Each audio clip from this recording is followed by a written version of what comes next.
Menteri Keuangan Purbaya Yudi Sadewa menegaskan kondisi utang Indonesia saat ini masih aman terkendali. Bendahara negara itu meminta masyarakat untuk tidak perlu khawatir soal utang pemerintah yang menyentuh 9.138 triliun rupiah pada akhir Juni 2025.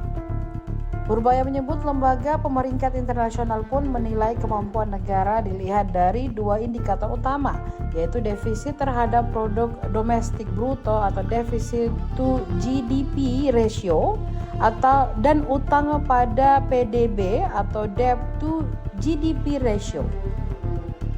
Purbaya membandingkan utang Indonesia dengan negara lain seperti Amerika, debt to GDP ratio sebesar 100%.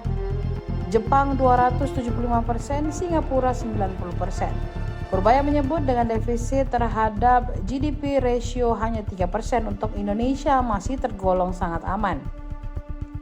Sebelumnya, Direktur Jenderal Pengelolaan Pembiayaan dan Risiko Kementerian Keuangan Sumianto menyebut utang negara 9.138 triliun rupiah setara dengan 39,86% terhadap produk domestik bruto atau PDB. Download Tribun X sekarang, menghadirkan lokal menjadi Indonesia.